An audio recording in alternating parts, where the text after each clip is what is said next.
Hello बच्चों। तो आज हम पढ़ेंगे आपकी पुस्तक गणित का जादू से पाठ 8। और हमारा पाठ 8 क्या है? नक्शा। नक्शे के बारे में आप सभी लोगों ने सुना भी होगा और कई बार देखा भी होगा। तो पहले से मैं आपको थोड़ा सा बता देती हूँ कि नक्शा होता क्या है। जब हम दुनिया के, पृथ्वी के या फिर किसी भी जगह के किसी भाग के स्थानों, नगरों, देशों, पर्वत, नदी आदि की स्थिति को पैमाने या फिर स्केल की सहायता से कागज पर छोटे रूप में बनाते हैं तो वह नक्शा कहलाता है। अब आपने भी देखा होगा कि जब हम किसी जगह जाते हैं, जिस जगह के बारे में हमें नहीं पता होता या फिर जिस जगह के हमें रास्ते, सड़क नहीं पता होते, तो हम वहाँ पर चलने के लिए क्या करते हैं? नक्शे का इस्तेमाल करते हैं ताकि हमें ये पता चल सके कि जहाँ हम जा रहे हैं वहाँ के लिए हमें कौन सी सड़क पर चलना होगा या कौन सी सड़क का इस्तेमाल करना है।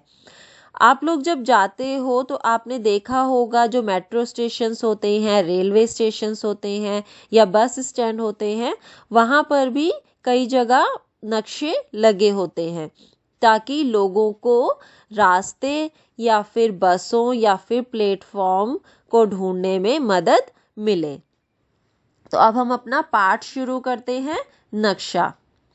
आशी अपने स्कूल के साथियों के साथ गणतंत्र दिवस की परेड देखने के लिए इंडिया गेट गई है। अब आप सबको पता है गणतंत्र दिवस कब होता है?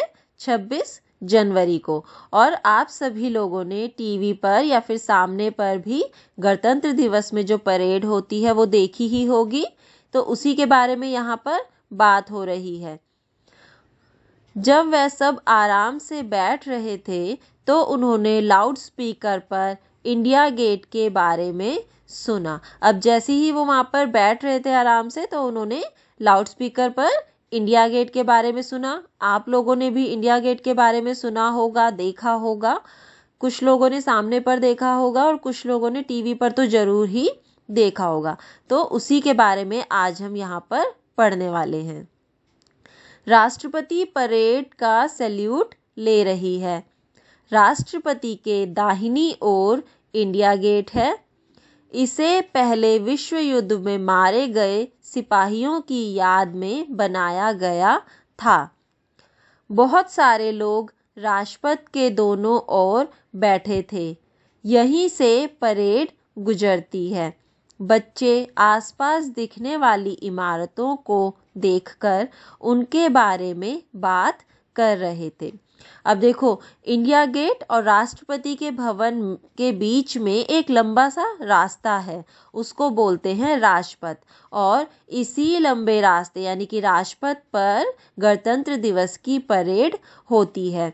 तो यहीं से जब परेड भी गुजर रही है और बच्चे आसपास में जो भी इमारतें दिख रही हैं तो उनके बारे में वो बातें कर रहे हैं। तो सबसे पहले बच्चा कहता है, देखो अदिति, वो रहा इंडिया गेट। अब देखो, अभी तो मैंने आपको इंडिया गेट के बारे में बोला था। अब आपको फोटो में यहाँ पर इंडिया गेट दिख रहा है। तो जिसने इसको सामने पे देखा होगा या टीवी पर देखा होगा उसको याद आ गया होगा कि हम किस बारे में बात कर रहे हैं। फिर दूसरा बच्चा कहता है, सर ने बताया था कि इंडिया गेट के ठीक सामने राष्ट्रपति भवन है, इसलिए हमारे दाहिनी ओर नजर आने वाली आखिरी इमारत राष्ट्रपति भवन होना चाहिए। तो बच्चों, सर ने क्या बताया था उनको बताया था कि इंडिया गेट के बिल्कुल ठीक सामने राष्ट्रपति भवन है और जहाँ पर बच्चे हैं भी बैठे हुए हैं उनके दाहिनी हाथ की ओर बिल्कुल आखिरी में जो इमारत है वो राष्ट्रपति भवन है। अब हम देखो आगे पढ़ते हैं। तो सबसे पहले मैं आपको बताती हूँ, देखो यहाँ पे हमें 2 फोटो दी हुई हैं। एक फोटो के ऊपर लिखा है नक्शा 1 और दूसरी फोटो में अगर आप ध्यान से देखोगे तो इंडिया गेट बना है और उसके आसपास की सड़कें और इमारतें बनी हुई हैं। तो अब इसके बारे में हम पढ़ते हैं। यह हेलीकॉप्टर से लिया गया एक चित्र है। तो देखो आपको देखने से ही पता चल रहा है ये जो फोटो है वो ऊपर से ली हुई है, इसीलिए हम सारे रास्ते भी यहाँ पर देख पा रहे हैं और इमारतों को भी। तुम राजपथ को देख सकते हो जो इंडिया गेट और राष्ट्रपति भवन को जोड़ता है। अब देखो आप इस फोटो में राजपथ को देख पा रहे हो जो कि इंडिया गेट और राष्ट्रपति भवन के बीच में है, यानी कि इन दोनों को यह जोड़ रहा है। अदिति राजपथ पर कहीं बैठी होगी, उस जगह पर निशान लगाओ। अब जो अदिति है वो कहाँ पर बैठी है, वो राजपथ पर कहीं बैठी है, तो आपको क्या करना है, वो निशान लगाना है जहाँ पर कि वो लोग बैठे हुए हैं।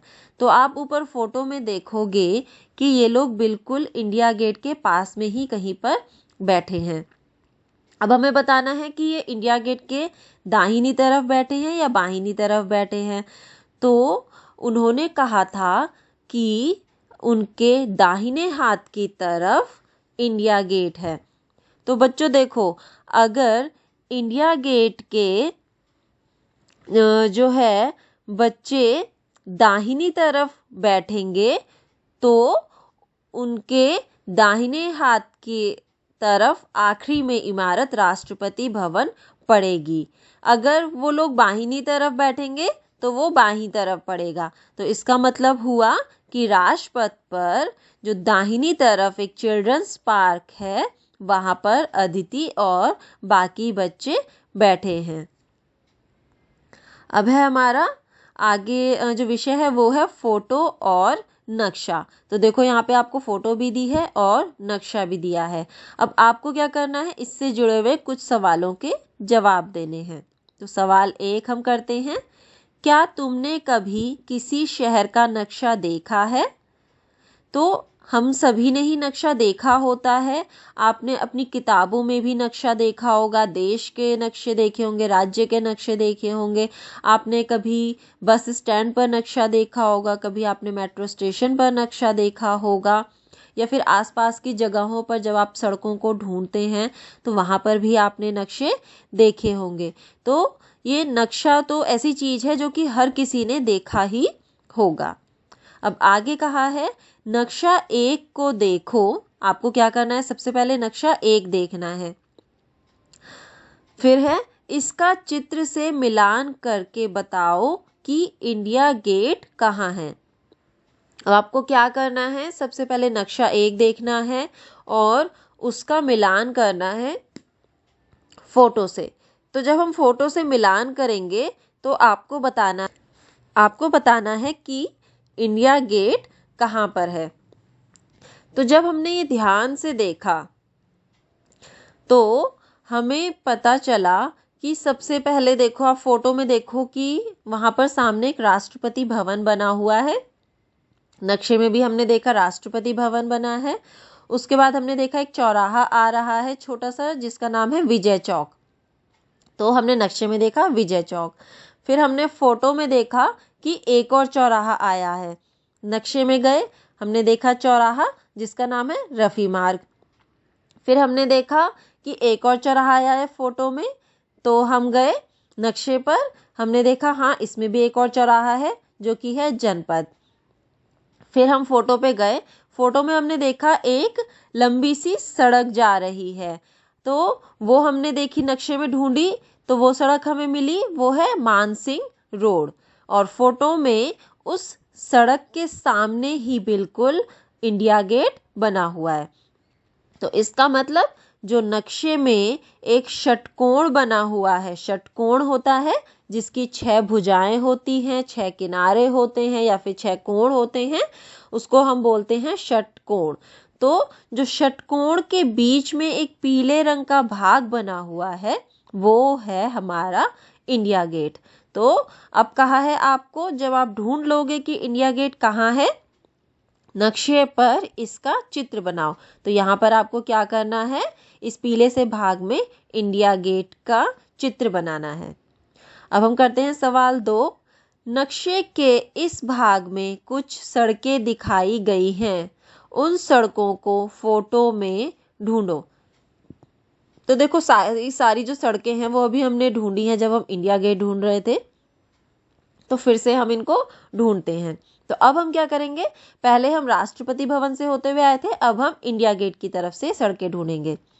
तो हमने देखा कि जो यहाँ पे षटकोण बना है इसके बीच में है इंडिया गेट, फोटो में भी हमने देखा इंडिया गेट।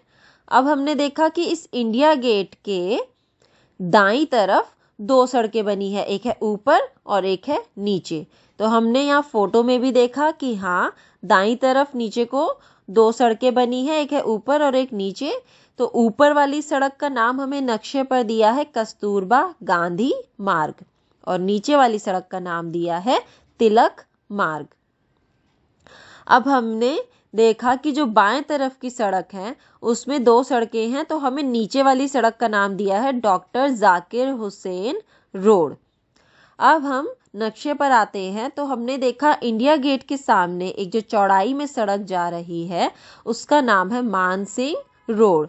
तो ये रोड हमने देखा यहाँ फोटो में, इंडिया गेट के सामने आपको एक लंबी सी रोड ये दिख रही है, ये है मानसिंह रोड। अब हम आते हैं नक्शे पे।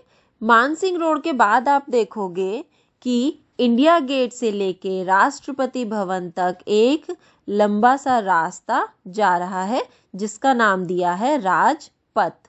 तो यहाँ पे भी हमने देखा इंडिया गेट से लेके आखिरी जो इमारत है यानी कि राष्ट्रपति भवन, इसके बीच में एक सड़क है जो इन दोनों को जोड़ रही है, इसका नाम है राजपथ। अब हम देखेंगे इंडिया गेट की तरफ से जाते हुए राजपथ पर मानसिंह रोड के बाद एक चौराहा आया है, तो इस चौराहे का नाम हमें नक्शे पर दिया है जनपथ। अब जनपथ के बाद आप देखोगे कि एक और चौराहा है, इस चौराहा का नाम है रफी मार्ग। फिर रफी मार्ग के बाद आप देखोगे एक और आपको एक चौराहा दिख रहा है। चौराहा का मतलब होता है जिसपे कि चार रास्ते बने हुए हों, तो उस चौराहे का नाम हमें यहाँ पर नक्शे में दिया है विजय चौक। और विजय चौक के बाद आप देख ही रहे हो फोटो में भी और नक्शे में भी सामने एक इमारत बनी है और उस इमारत का नाम है राष्ट्रपति भवन।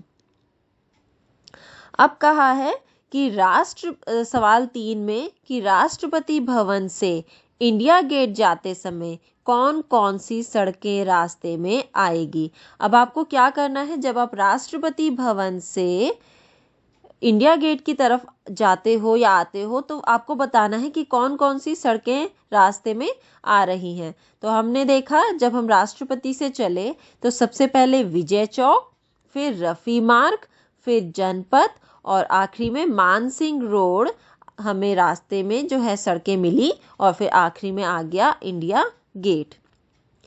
अब कहा है नक्शा 1 में नेशनल स्टेडियम ढूंढो। तो नक्शे 1 पे जाते हैं हम और हमने देखा ये जो षटकोण के अंदर पीला भाग इंडिया गेट है, इसके ठीक सामने एक गुलाबी रंग का हमें एक गोलाकार बताया है जिसका नाम दिया है नेशनल स्टेडियम। तो नक्शे में तो हमने नेशनल स्टेडियम ढूंढ लिया। अब कहा है कि आप फोटो में यह तुम्हें दिखाई देता है, तो हमने फोटो में जब देखा तो हमें नेशनल स्टेडियम नहीं दिखाई दिया, तो इसका मतलब है कि नक्शे में तो नेशनल स्टेडियम है और फोटो में नहीं है। अब हम अपने अगले विषय की ओर बढ़ते हैं मध्य का हेक्सागन। अगर हम इस नक्शे में जूम इन करें यानी एक हिस्से को बड़ा करके देखें तो इसका एक हिस्सा कुछ ऐसा नजर आएगा। अब देखो क्या करा उन्होंने, नक्शे 1 का एक हिस्सा लिया जिसको कि जूम इन यानी कि बड़ा करके हमें यहाँ पर दिखाया है और इसको नाम दिया है नक्शा 2। तो आप देखोगे कि जब उन्होंने एक छोटे हिस्से को बड़ा करके दिखाया तो उसके आसपास के और रास्ते भी हमें दिखने लग गए हैं साफ साफ। तो अब हम नक्शे 2 के बारे में पढ़ते हैं। पीले रंग के भाग की आकृति देखो। आपको ये पीले रंग के भाग की आकृति देखनी है। यहाँ पे आप देख ही रहे हो एक आकृति बनी है जिसपे पीला रंग करा हुआ है। क्या तुमने यह आकृति पहले देखी है?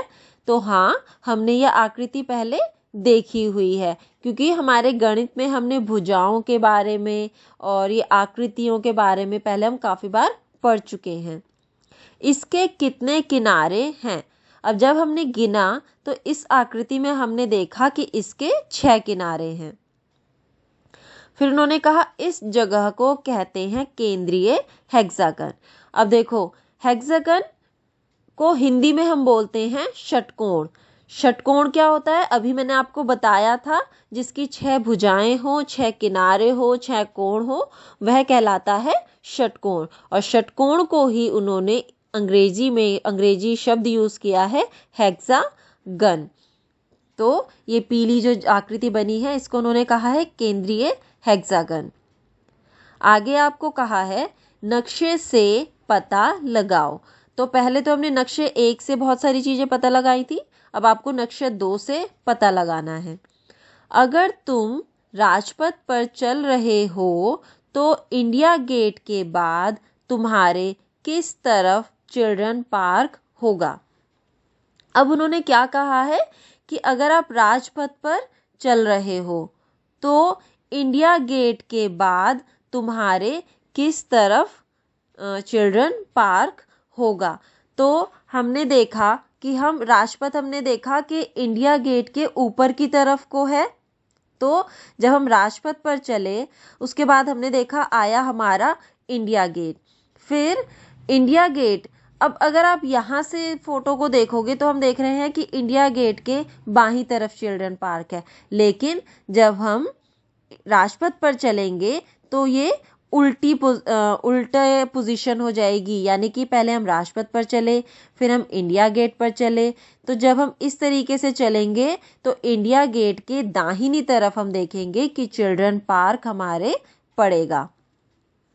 अब है अगला सवाल, इनमें से कौन सी सड़कें आपस में सबसे बड़ा कोण बनाती है? अब आपको यहाँ पर देखना है कि यहाँ पर आप देखोगे कि जो सड़कें हैं वो कोण बना रही हैं। तो आपको बताना है कि कौन सी सड़क सबसे बड़ा कोण बनाती है।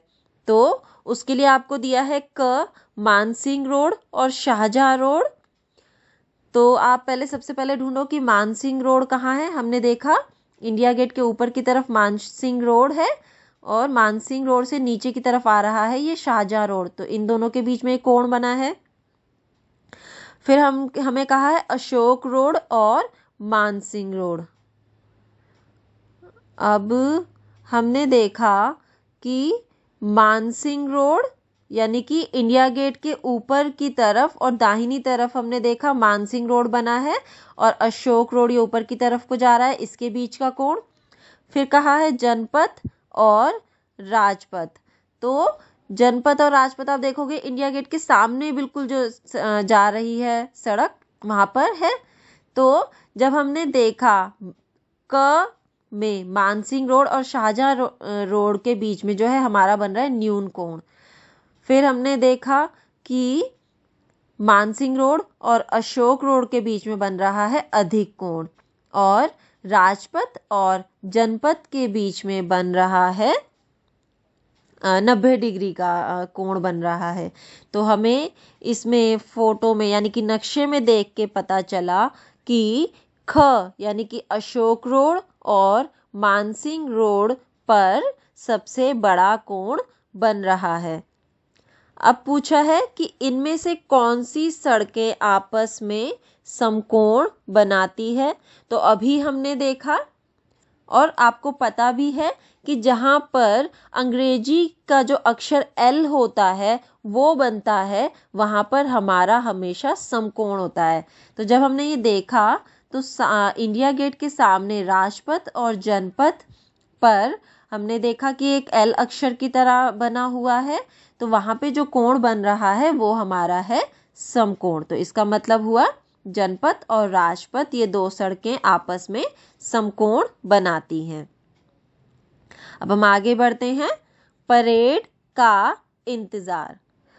परेड का इंतजार करते हुए कांचा और उसके कुछ दोस्त सोच रहे थे कि परेड कहाँ खत्म होगी, कांचा के पास वह अखबार था जिसमें परेड का रास्ता दिखाया हुआ था।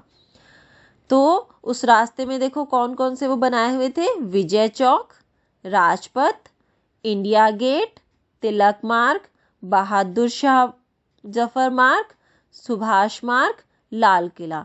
तो अब बच्चे परेड का जो है इंतजार कर रहे हैं और परेड जो है वो इन रास्तों पर होते हुए जाएगी। तो अब हमें इन रास्तों के लिए यहाँ पर दिया है नक्शा 3। अब कहा है बच्चे परेड का रास्ता पता करने के लिए इस नक्शे को देखने लगे। अब देखो उन्होंने कहा है कि वो जो जो रास्ते यहाँ पे बताया है, जिन रास्तों से परेड गुजरेगी, वो रास्ते इस नक्शा 3 पर आपको दिखाए हैं। तो सबसे पहले कहा है विजय चौक। तो आप देखोगे यहाँ पर नीचे की तरफ बाएं तरफ को राष्ट्रपति भवन दिया है। राष्ट्रपति भवन से सीधे जा रहा है, आप देखोगे सामने विजय चौक, यहाँ पे लिखा भी हुआ है। विजय चौक के बाद बोला है उन्होंने राजपथ। तो विजय चौक और इंडिया गेट के बीच में जो है कि लंबी सी सड़क है, ये है राजपथ। फिर है इंडिया गेट। तो इंडिया गेट आपको यहाँ पर दिख ही रहा है। इंडिया गेट के बाद है तिलक मार्ग। तो आप देखोगे इंडिया गेट के बाद दाईं तरफ ऊपर को जो सड़क जा रही है, यहाँ पे लिखा भी हुआ है तिलक मार्ग। यहाँ पर फिर तिलक मार्ग के बाद हमें रास्ता बताया है बहादुर शाह जफर मार्ग। तो बहादुर शाह जफर मार्ग आप नक्शे में देखोगे, तिलक मार्ग जहाँ पर खत्म हो रहा है वहीं पर सीधा ऊपर सड़क जा रही है, जहाँ पे लिखा हुआ है बहादुर शाह जफर मार्ग। फिर बहादुर शाह जफर मार्ग के बाद कहाँ पर जाएगी परेड, सुभाष मार्ग की। तो वो भी सामने उसी के आगे सड़क बनी हुई है, वहीं पर सुभाष मार्ग भी है। और सुभाष मार्ग के बाद आप देखोगे आखिरी में लिखा है लाल किला। तो सुभाष मार्ग के साथ में ही आप देख रहे हो ये लाल किला बना हुआ है। तो ये हमने यहाँ पर सड़क ढूंढ ली जहाँ पर गुजरते हुए परेड जाएगी। तो हम आगे बढ़ते हैं। यहाँ पर देखो बच्चे बात कर रहे हैं। तो पहला बच्चा कहता है यहाँ पर, अरे देखो यह इंडिया गेट है और यह रहा राष्ट्रपति भवन। तो आपको भी नक्शे में दिख ही रहा है इंडिया गेट भी और राष्ट्रपति भवन भी। उसके बाद वो कहता है कि इसके बाद वो कहता है कि इनके बीच यह लंबी सड़क राजपथ है। तो ये देख ही रहे हो आप कि इनके बीच में एक लंबी जो सड़क है वो राजपथ है। अब वह कहता है चलो अंदाजा लगाएं कि राजपथ कितने किलोमीटर लंबा है। अब आपको क्या कह रहे हैं, वो बच्चे कह रहे हैं कि हम पता लगाते हैं कि जो इंडिया गेट और राजपथ के बीच में लंबा सा रास्ता है यानी कि राजपथ, वो कितने किलोमीटर लंबा है। तो आगे वो कहता है बच्चा, मेरी माँ ने मुझे बताया था कि विजय चौक से लेकर इंडिया गेट तक राजपथ 2 किलोमीटर लंबा है। तो आगे बच्चा पढ़ता है, इस नक्शे पर यह लगभग 4 सेंटीमीटर लंबा दिखाया है, इसलिए नक्शे के 4 सेंटीमीटर धरती पर 2 किलोमीटर के बराबर हैं। तो एक बच्चा कहता है कि उसकी माँ ने बताया था कि राजपथ जो रास्ता है वो 2 किलोमीटर लंबा है, और जब उन्होंने नक्शे में देखा तो नक्शे में राजपथ की लंबाई दी हुई थी 4 सेंटीमीटर। तो इसका मतलब उन्होंने क्या निकाला कि नक्शे का 4 सेंटीमीटर जमीन पर 2 किलोमीटर के बराबर होगा। तो आखिरी में एक बच्चा कहता है तुम ठीक कह रहे हो, देखो नक्शे के नीचे लिखा है स्केल। आप लोग भी यहाँ पे देख रहे हो नक्शे में नीचे स्केल दिया हुआ है कि 2 सेंटीमीटर बराबर में 1 किलोमीटर। इसका मतलब हुआ जब आप अपने स्केल से यहाँ पर सड़कों को नापते हो तो अगर वह 2 सेंटीमीटर दिखाता है तो इसका मतलब होगा धरती पर होगा वो 1 किलोमीटर। अब आगे है नक्शे में रास्ता दिखाओ। सवाल 1, नक्शा 3 में परेड का रास्ता दिखाओ और इंडिया गेट व राजपथ पर निशान लगाओ। तो सबसे पहले हम क्या करते हैं, इंडिया गेट और राजपथ पर निशान लगा देते हैं, क्योंकि वो हमें सामने ही दिख रहा है। इंडिया गेट भी आप लोगों को दिख रहा है और राजपथ भी दिख रहा है, जो राष्ट्रपति भवन के सामने लंबी सी सड़क जा रही है। अब आपको क्या करना है, परेड का रास्ता दिखाना है। तो वो मैंने आपको पहले ही दिखाया था। तो राष्ट्रपति भवन से हम शुरू करेंगे नक्शे पर। सबसे पहले विजय चौक, फिर राजपथ, फिर इंडिया गेट, फिर तिलक मार्ग, फिर बहादुर शाह जफर मार्ग, फिर सुभाष मार्ग और आखिरी में लाल किला। तो ये रास्ता हमें यहाँ पर दिख रहा है, उसके नाम भी यहाँ पे लिखे हुए हैं नक्शे में। फिर है सवाल 2, नक्शे को देखो और पता लगाओ कौन सी सड़क सबसे लंबी है। तो हमें देखो उसके लिए 3 ऑप्शन दिए हैं, बहादुर शाह जफर मार्ग, सुभाष मार्ग और तिलक मार्ग। तो यहाँ पे आप देखोगे तिलक इंडिया गेट के आप देखोगे कि दाईं तरफ ऊपर की ओर को जो सड़क जा रही है वह तिलक मार्ग है, फिर है बहादुर शाह जफर मार्ग और फिर है आखिरी में सुभाष मार्ग। तो इसका एक तरीका तो ये है कि हमें देखो देखने से ही पता चल रहा है कि जो सुभाष मार्ग जो रोड है वो हमें सबसे लंबी दिख रही है। लेकिन दूसरा तरीका ये है कि आप इसको स्केल से नापकर देख सकते हो कि किसकी लंबाई सबसे ज़्यादा है। तो मैं आपको यहाँ पे देख के ये बता रही हूँ। यहाँ पर इसका उत्तर है सुभाष मार्ग, जो कि हमें देखने से भी पता चल रहा है।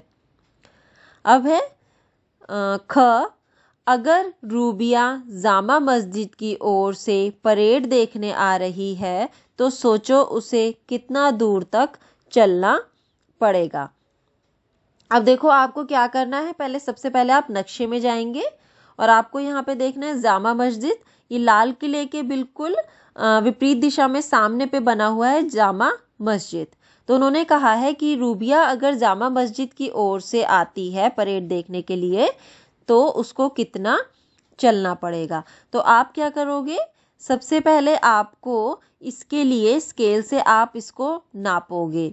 तो जब हमने स्केल से इसको नापा तो हमने देखा कि जो उसकी दूरी है वो 1 सेंटीमीटर आ रही है। अब यानी कि स्केल में 1 सेंटीमीटर आ रही है और हमें नक्शे के नीचे दिया है 2 सेंटीमीटर बराबर में 1 किलोमीटर। तो अब 2 सेंटीमीटर का आधा यानी कि जो रूबिया ने जो दूरी चली है वो है 500 मीटर। 500 मीटर जो है वो 1 सेंटीमीटर नहीं, उसने चली है दूरी 1 सेंटीमीटर। अब हमने देखा कि जो 1 सेंटीमीटर है वो 2 सेंटीमीटर का आधा है। तो इसका मतलब उसने ज़मीन पर भी उसकी आधी दूरी चली होगी। तो हम क्या कर देंगे, जब 2 सेंटीमीटर का आधा हो गया 1 सेंटीमीटर तो हम 1 किलोमीटर का भी आधा कर देंगे। और आप सबको पता ही है कि 1 किलोमीटर बराबर होता है 1000 मीटर के। तो यानी कि 1000 मीटर का आधा हो गया 500 मीटर। तो अगर हम नक्शे में कहें तो नक्शे में रूबिया ने 1 सेंटीमीटर की दूरी चली है और अगर हम ज़मीन पर कहें तो उसने 500 मीटर या फिर आप कह सकते हो आधा किलोमीटर की दूरी चली है। अब कहा है ग, परेड का पूरा रास्ता लगभग कितना लंबा है। तो आपको क्या करना है, इसके लिए आप इसमें पूरा स्केल से नापोगे। तो जब हमने स्केल से नापा नक्शे में तो परेड की जो कुल दूरी थी यानी कि राष्ट्रपति भवन से लेके लाल किला तक उसकी जो दूरी थी वो है 16 सेंटीमीटर। और हमें नक्शे में नीचे स्केल में बताया हुआ है कि 2 सेंटीमीटर बराबर में 1 किलोमीटर, यानी कि जितना सेंटीमीटर होगा उसका आधा ज़मीन पर किलोमीटर होगा। तो हम क्या कर देंगे, हमारी जो नक्शे पर दूरी निकली है परेड की वो है 16 सेंटीमीटर। तो 16 का हम आधा कर देंगे, यानी कि ज़मीन पर 8 किलोमीटर। तो इसका जवाब होगा जो हमारा आखिरी का ऑप्शन है, 8 किलोमीटर। अब आगे है, जैसे जैसे परेड आगे बढ़ी उन्हें कुछ बच्चे हाथी पर आते हुए दिखे। यह वही बच्चे हैं जिन्हें बहादुरी के लिए इनाम दिया गया। उसके बाद अलग अलग स्कूलों के बच्चों ने तरह तरह के नृत्य और करतब दिखाए। तो जिन बच्चों ने सामने पे परेड देखी होगी उनको पता ही होगा, और जिन्होंने टीवी पर देखी होगी उन्हें भी यह पता ही है कि जब परेड होती है तो वहाँ पर अलग अलग तरह के नृत्य और करतब दिखाए जाते हैं। तो यह उसी के बारे में यहाँ पर बात हो रही है। बच्चे परेड के साथ लाल किले तक जाना चाहते थे। अब बच्चे जो हैं वो क्या चाहते थे, वो परेड के साथ लाल किले तक जाना चाहते थे। गप्पू लाल किला पहले देख चुका था, तो वह बाकी बच्चों को उसके बारे में बताने लगा। अब जो उनमें से एक बच्चा है गप्पू, वह पहले लाल किले को देख चुका है, तो वो उसके बारे में उसने क्या करा, वो बाकी बच्चों को भी बताना शुरू कर दिया। अब हम आगे क्या पढ़ने वाले हैं, गप्पू की लाल किले की यात्रा। लाल किला भी आप लोगों ने सभी ने देखा होगा।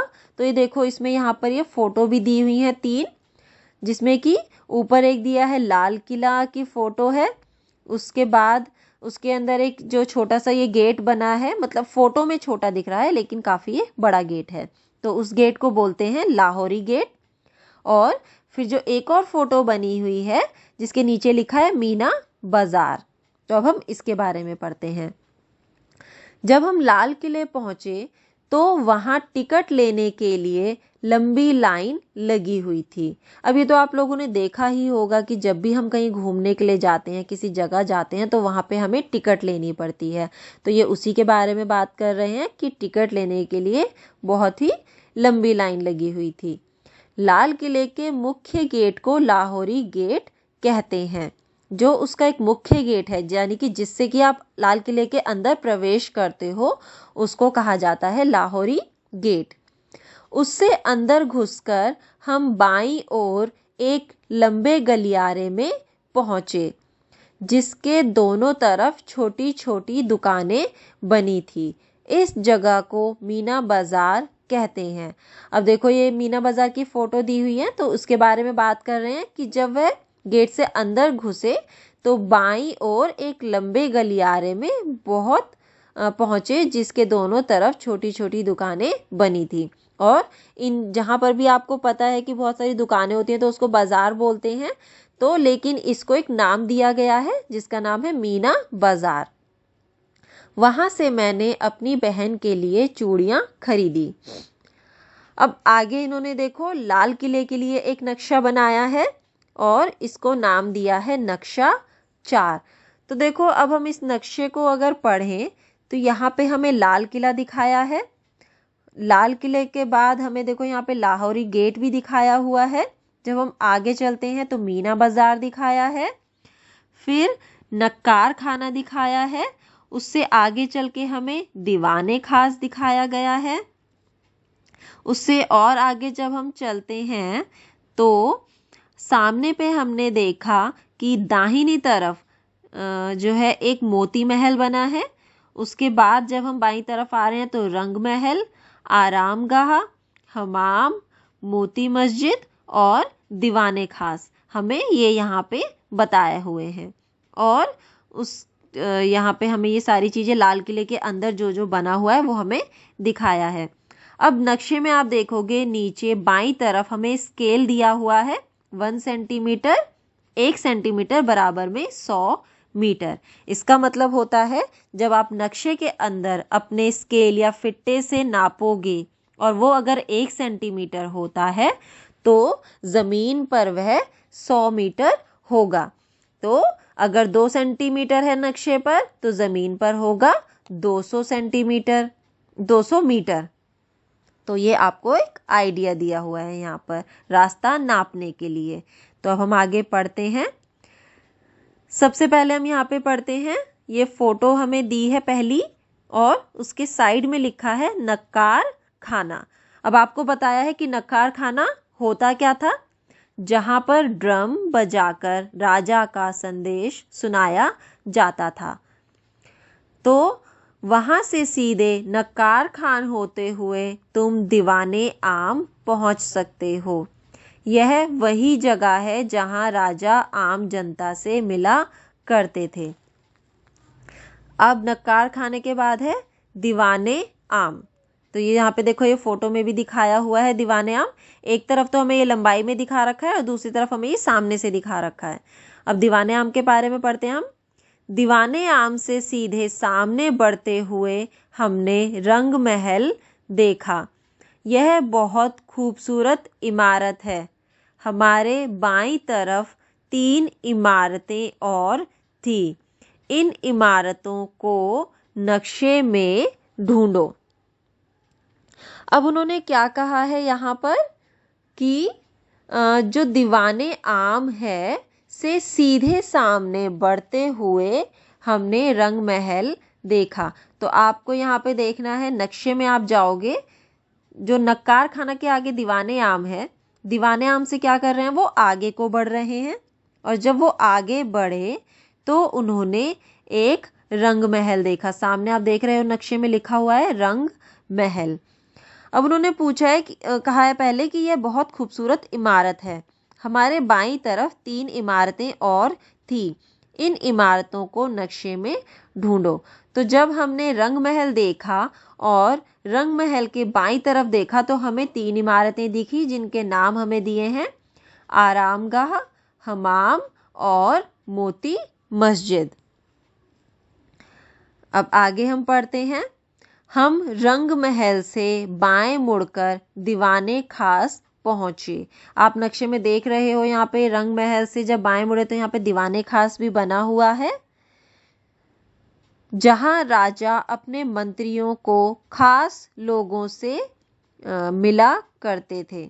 यानी कि जो दीवाने खास ऐसी जगह थी जहां पर कि राजा अपने मंत्रियों और जो कोई खास लोग होते थे उनसे मिला करते थे। अब देखो, ये नीचे जो फोटो है यहाँ पे दिखाया है दाएं से रंग महल। आपको दाएं तरफ से देखना है। सबसे पहले है रंग महल, फिर है आरामगाह और फिर है दीवाने खास। आपको रंग महल के अंदर की फोटो यहाँ पे दी हुई है और आगे दीवाने खास के अंदर की फोटो दी हुई है। और जो हमारा अगला है, अब आपके लिए अगला कार्य है कि नक्शा 4 में ढूंढो। तो नक्शा 4 हमारा लाल किले के बारे में है। अब आपको इसके बारे में हमें ढूंढना है। तो अब हम ये आगे अगली कक्षा में पढ़ेंगे, हम अपना नक्शे 4 के बारे में, हम लाल किले के बारे। हेलो बच्चों, तो अब हम हमारा पाठ 8 नक्शा आगे शुरू करते हैं। और हमने इसको कहाँ से शुरू करना है? हमें इसको शुरू करना है नक्शा 4 से। और नक्शे 4 में हमें किस बारे में पढ़ना है? लाल किले के बारे में। तो थोड़ा बहुत तो हम जान ही चुके हैं कि लाल किले के अंदर हमें कौन कौन सी इमारतें देखने को मिलेंगी, वहाँ पर क्या क्या है। तो अब हम उस बारे में आगे पढ़ते हैं। तो हमारा सवाल क है, इनमें से कौन सी इमारत यमुना नदी के ज़्यादा पास है? तो आपको नक्शे में ढूंढना है कि हमें कुछ इमारतें दी है, उनमें से आपको बताना है कि कौन सी इमारत यमुना नदी के ज़्यादा पास है, दीवाने आम या फिर दीवाने खास। तो जब हम नक्शे में गए, हमने सबसे पहले ढूंढना है यमुना नदी। अब यमुना नदी हमने देखा कि हमारे नक्शे के बाएं तरफ ऊपर ही हिस्से में जो नीले रंग से हमें दिखाया गया है वो यमुना नदी है। अब आपको बताना है कि उसके सबसे पास में क्या है, दीवाने खास या फिर दीवाने आम। तो हमने देखा कि दीवाने जो है दीवाने खास, अब देखो आपको खुद ही देखने से यहाँ पर पता चल रहा है कि जो दीवाने खास है वो यमुना नदी से थोड़ा पास है और जो दीवाने आम है वो यमुना नदी से ज़्यादा दूर है। तो इसका जवाब होगा दीवाने खास यमुना नदी के ज़्यादा पास है। अब हम सवाल ख करते हैं किन दो इमारतों के बीच में आरामगाह है। तो फिर हम अपने नक्शे में जाते हैं। अब हमें ढूंढना है सबसे पहले कि आरामगाह कहाँ है। तो हमने देखा ये सामने यहाँ पे ये एक इमारत के ऊपर लिखा हुआ है आरामगाह। अब आपको पूछा है कि किन दो इमारतों के बीच में बना हुआ है आरामगाह। तो हमने देखा कि उसके एक तरफ हमाम और दूसरी तरफ रंग महल, यानी कि जो वो दो इमारतें हैं जिनके बीच में आरामगाह बना हुआ है वह है हमाम और रंग महल। अब हम करते हैं सवाल ग। रंग महल से हमाम की ओर जाते हुए तुम किन इमारतों के सामने से गुजरोगे। तो अब आपको पूछा है कि जब आप रंग महल से हमाम की ओर जाओगे, तो रंग महल हमने देखा कि दाएं तरफ है, और वहां से जब आप हमाम की तरफ जाओगे तो कौन सी इमारत को आप देखोगे, या फिर कहाँ से कौन सी इमारत के सामने से आप गुजरोगे। तो हमने देखा कि हम आरामगाह और दीवाने खास के सामने से गुजरेंगे। अब हमारा है सवाल घ। इस नक्शे में मीना बाजार से सबसे दूर कौन सी इमारत है। तो हमने पहले सबसे नक्शे में हमें ढूंढना है कि मीना बाजार कहाँ है। तो जहाँ पर लाल किले की इमारत बनाई हुई है, यानी कि लाल किला जहाँ से शुरू हो रहा है, वहाँ बनाई हुई है, यानी कि लाल किला जहाँ से शुरू हो रहा है वहां से हम देखेंगे। उसके आगे चलते ही हमें ये दे रखा है सामने मीना बाजार लिख के दे रखा है। अब आपको बताना है कि मीना बाजार से सबसे दूर कौन सा है। तो हम गए जब, तो हमने देखा उसके आगे ही नकार खाना बना है, दीवाने खास बना है, और आरामगाह और दीवाने खास।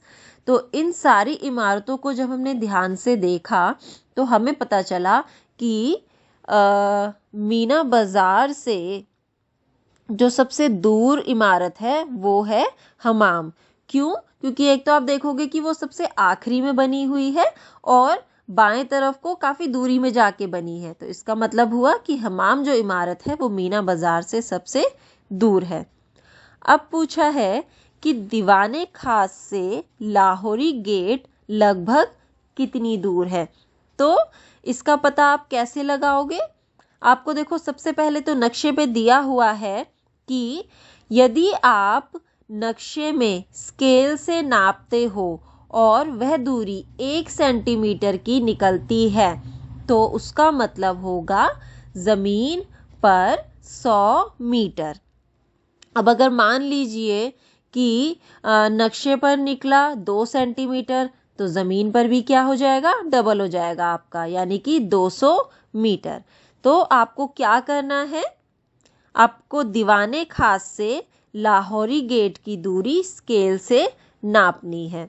तो जब हमने दीवाने खास से लाहौरी गेट की दूरी स्केल से यानी कि फिट्टे से नापी तो हमें ये दूरी लगभग 6 सेंटीमीटर की मिली। और हमें दिया हुआ है नक्शे में कि 1 सेंटीमीटर बराबर में है 100 मीटर। तो 6 सेंटीमीटर कितना हो जाएगा ज़मीन पर, यानी कि 6 सेंटीमीटर हो जाएगा बराबर में 100 मीटर गुना में 6। तो हमारी जो दूरी होगी वो नक्शे पर तो है लगभग 6 सेंटीमीटर और ज़मीन पर हो जाएगी 600 मीटर। अब हम आगे पढ़ते हैं, बड़ा करो छोटा करो। तो ये भी आप लोगों ने देखा होगा, कई बार कोई आकृति होती है या फिर कोई चीज होती है या रस्सी है या फिर किसी भी तरीके से आप आकार को बड़ा करते हो, छोटा करते हो। तो यहाँ पर भी अब आपको वही करना है। यहाँ कुछ चित्र 1 सेंटीमीटर खानों वाली जाली पर बनाए गए हैं। अब यहाँ पर देखो क्या करा है, कुछ चित्र हैं जो कि 1 सेंटीमीटर खानों यानी कि जो उसके अंदर एक खाना, जो एक वर्ग आप कह सकते हो, एक खाना कह सकते हो, बनाने की कोशिश करो। अब देखो यहाँ पर आपको 1 सेंटीमीटर ग्रिड लिखा हुआ है, यानी कि इसके अंदर जो वर्ग बने हुए हैं, जो खाने बने हैं, उसकी जब आप भुजा को नापोगे तो वह 1 सेंटीमीटर की होगी और चारों भुजाएं बराबर होंगी। तो यह 1 सेंटीमीटर की ग्रिड है। इसके अंदर आप देखोगे एक तो दीपक यानी कि दिया बना हुआ है और एक पत्ता बना हुआ है और एक कार बना हुआ है।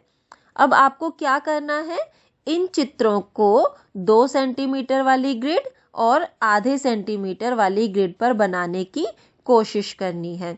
अब देखो एक एक चित्र तो दोनों पर बना हुआ है। आधे सेंटीमीटर वाली ग्रिड पर भी एक दिया बना हुआ है, 2 सेंटीमीटर वाली ग्रिड पर भी एक दिया बना हुआ है। अब आपको क्या करना है, इन ग्रिड पर एक तो पत्ता बनाना है और एक कार बनानी है।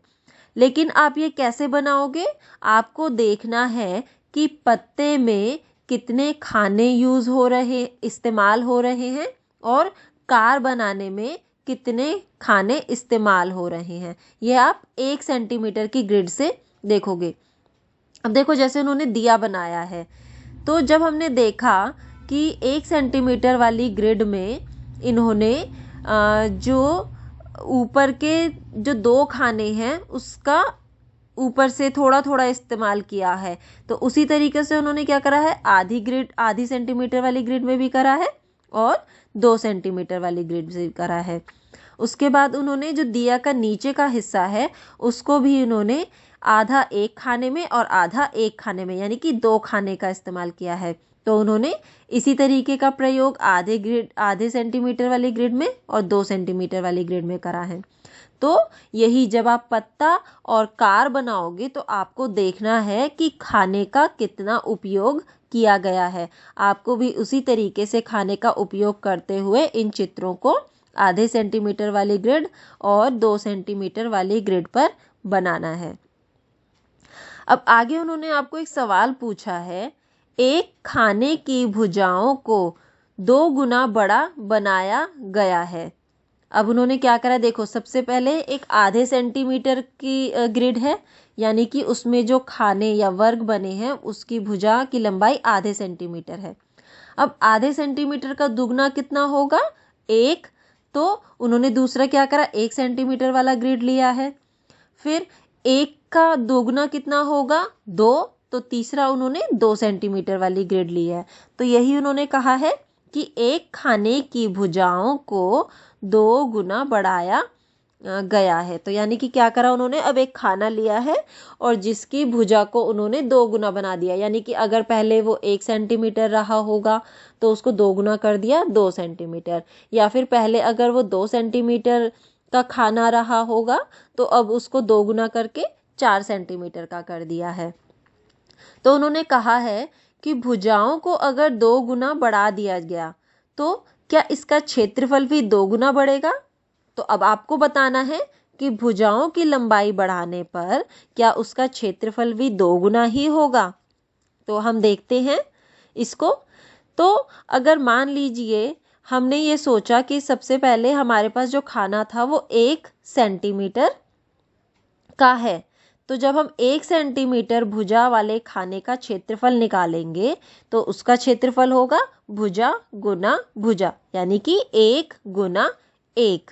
तो 1 सेंटीमीटर भुजा वाले खाने का क्षेत्रफल हमने देखा कि 1 सेंटीमीटर है।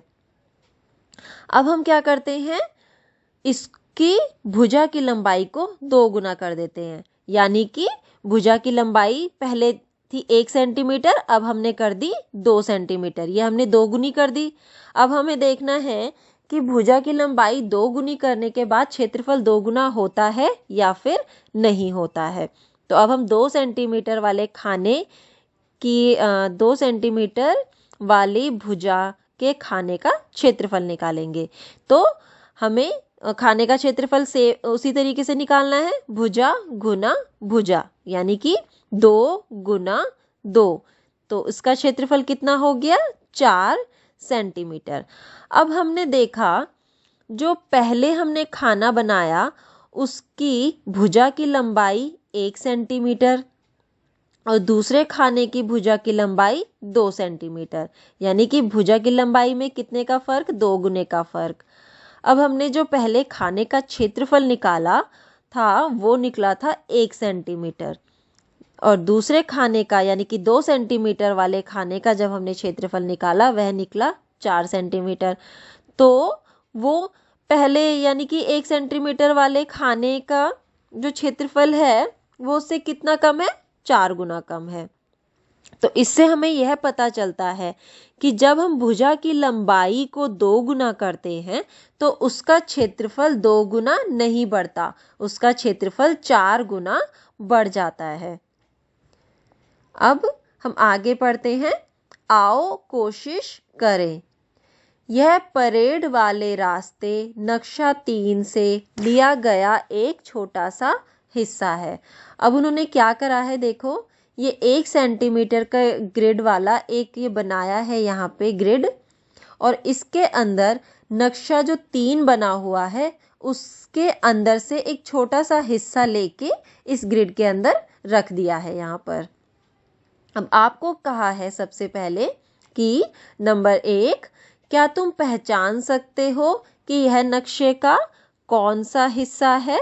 तो आपको क्या करना है, इसके लिए आप सबसे पहले नक्शा 3 पर जाओगे और नक्शा 3 पर आप देखोगे कि यह रोड आपको कौन सी दिख रही है। तो जब हमने इसको ध्यान से देखा तो हमें नक्शा 3 और इस ग्रिड को मिलाने से हमें पता चला कि यह वह हिस्सा है जहां पर कि राजपथ, रफी मार्ग, जनपथ, मानसिंह रोड और इंडिया गेट दिखाए गए हैं। आप ये देख ही रहे हो, इसमें यहाँ पर ये आप देखोगे कि ग्रिड में जो है दाईं तरफ बीच में एक ये छोटा सा हिस्सा बना है जो कि इंडिया गेट के लिए है। तो ये आप वहाँ से जब फोटो को मिलाओगे तो आपको पता चल जाएगा यहाँ पे कि ये वो वाला हिस्सा है, राजपथ, रफी मार्ग, जनपथ, मानसिंह रोड और इंडिया गेट बना है। अब आगे कहा है आपको सवाल 2, अब इसे 2 सेंटीमीटर ग्रिड में बड़ा बनाने की कोशिश करो। याद रखना कि नक्शे की आकृति ना बदले। अब आपको क्या करना है, जैसे आपने ऊपर चित्र बनाए थे, अब आपको ये नक्शा बनाना है।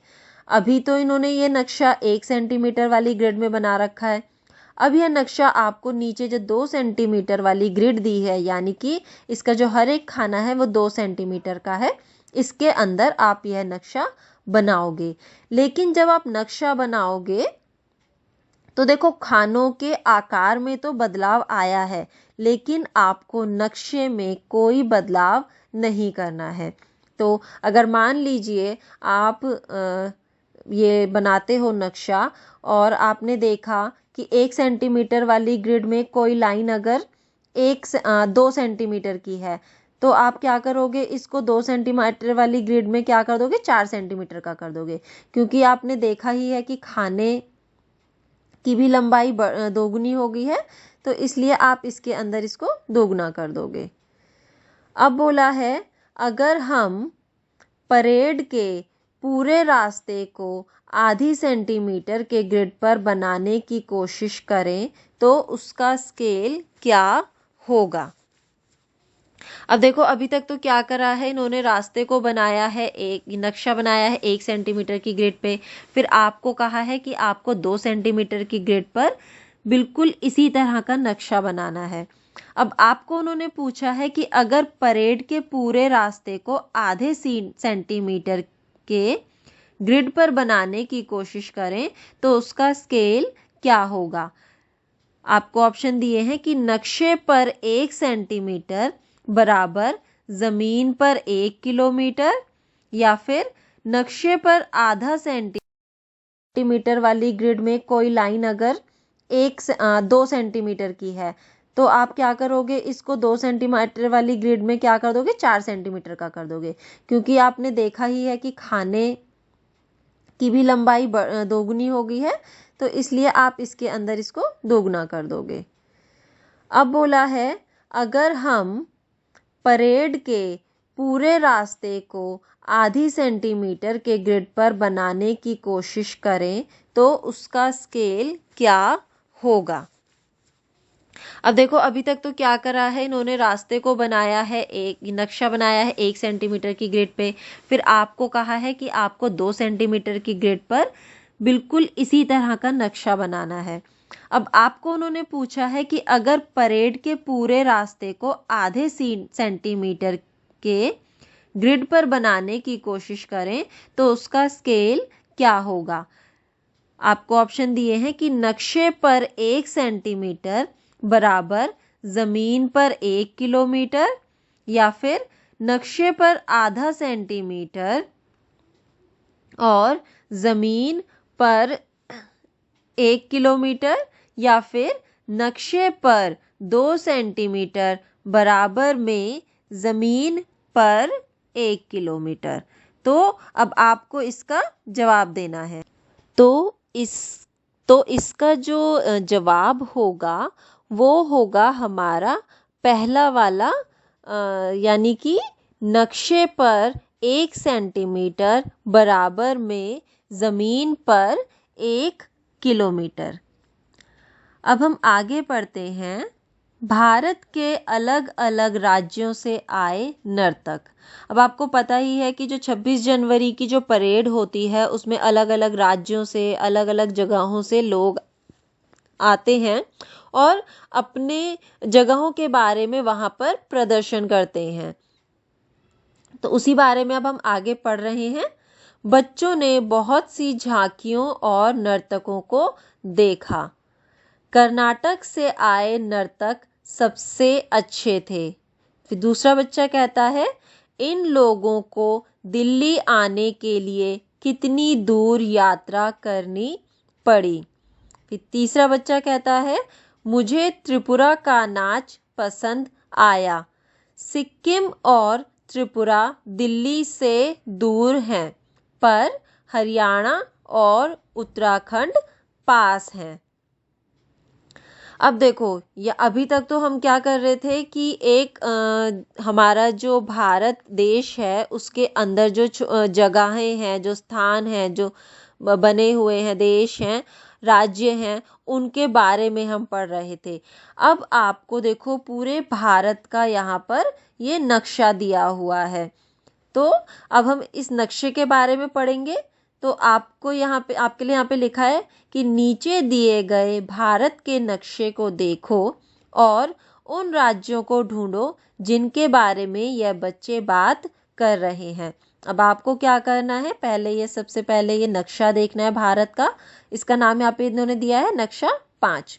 तो आप ये नक्शा देखोगे जिसमें कि भारत के अंदर जितनी भी जगह हैं, जितने भी प्रदेश हैं, देश हैं, सब के बारे में यहाँ पर लिखा हुआ है।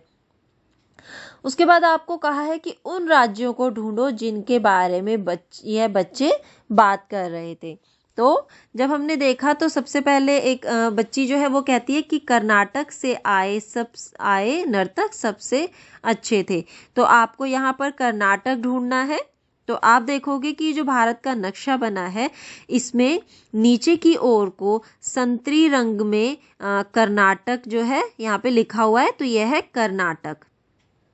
उसके बाद फिर दूसरा बच्चा कहता है, इन लोगों को दिल्ली आने के लिए कितनी दूर यात्रा करनी पड़ी होगी। तो आप देखोगे कि यहाँ पर कर्नाटक ये संतरी रंग में है। उसके बाद जब आप ये नक्शे में ऊपर की तरफ देखोगे हरे रंग में यहाँ पर लिखा है दिल्ली। तो आपको देखने से ही पता चल रहा है कि कर्नाटक से दिल्ली जो है वो बहुत ही दूर है। तो वो इसी बारे में बात कर रहे हैं कि कितनी दूर की यात्रा उन्हें करनी पड़ी है। अब तीसरा बच्चा कहता है कि मुझे त्रिपुरा का नाच पसंद आया।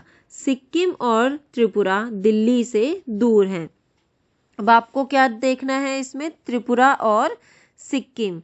तो नक्शे के दाईं तरफ आप देखोगे एक छोटा सा हिस्सा जहाँ पे संतरी रंग है, यहाँ पे इस पे लिखा है सिक्किम। तो ये भी आप देख ही रहे हो कि दिल्ली से दूर है। उसके बाद दूसरा आप देखोगे त्रिपुरा। तो जब हमने यहाँ पर त्रिपुरा को ढूंढना है कि त्रिपुरा कहाँ पर है, तो आप ढूंढो इसमें कहाँ पर दिख रहा है आपको त्रिपुरा।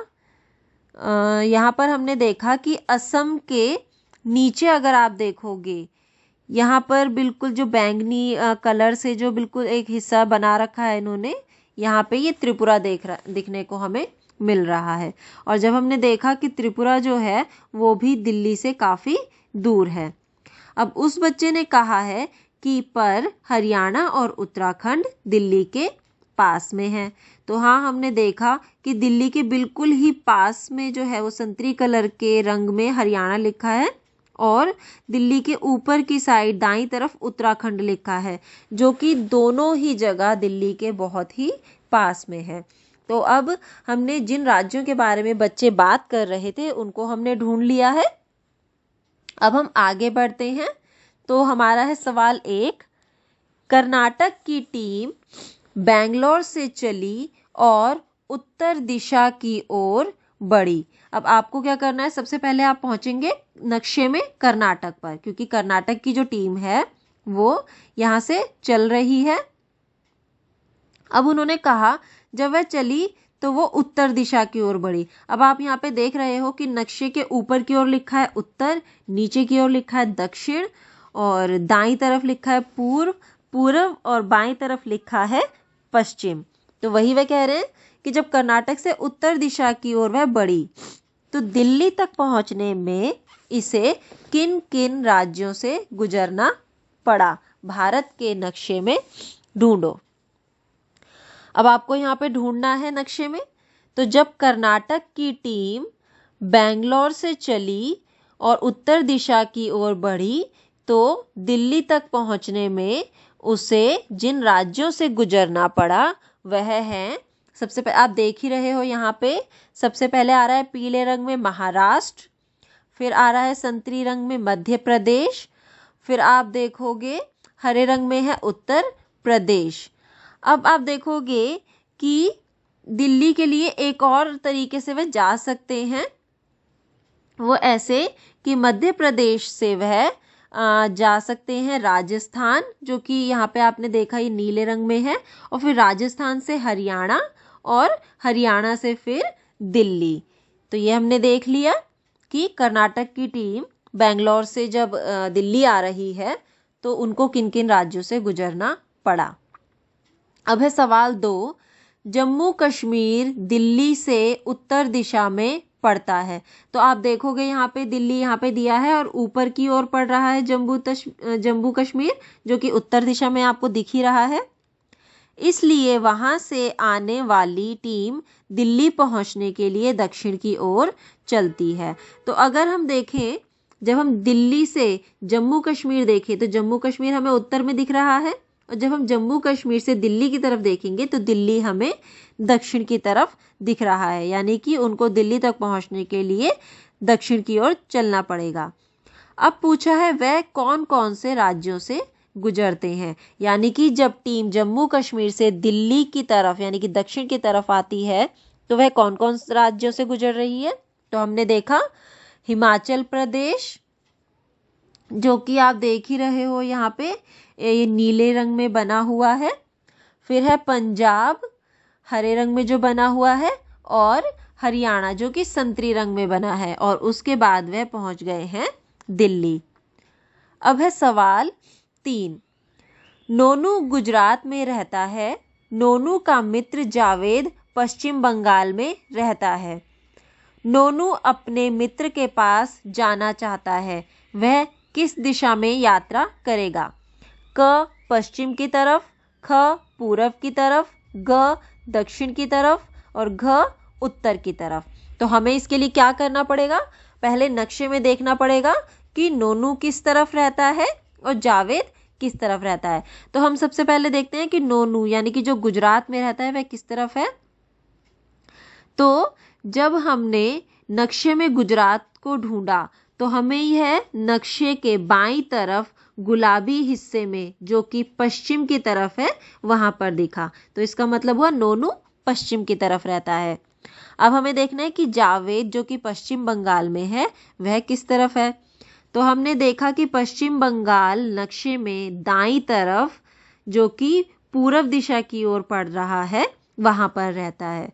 तो इसका मतलब हुआ कि नोनू को पश्चिम की तरफ जाना पड़ेगा अपने दोस्त से मिलने के लिए। नहीं, पश्चिम नहीं, पूर्व की तरफ। जो हमारा पश्चिम बंगाल है वह नक्शे के दाईं तरफ, जो कि पूर्व में पड़ रहा है, तो उसको पूर्व की तरफ जाना पड़ेगा। तो इसका जवाब हुआ नोनू को गुजरात, जो कि पश्चिम दिशा में पड़ रहा है, अपने मित्र जावेद, जो कि पश्चिम बंगाल में रहता है, से मिलने के लिए पूर्व दिशा की ओर जाना पड़ेगा। तो इसका जवाब है ख, पूर्व की तरफ।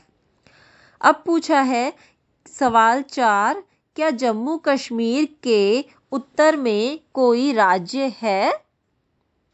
तो जब हमने नक्शे में देखा जम्मू कश्मीर हमें दिख रहा है कि ऊपर की ओर है।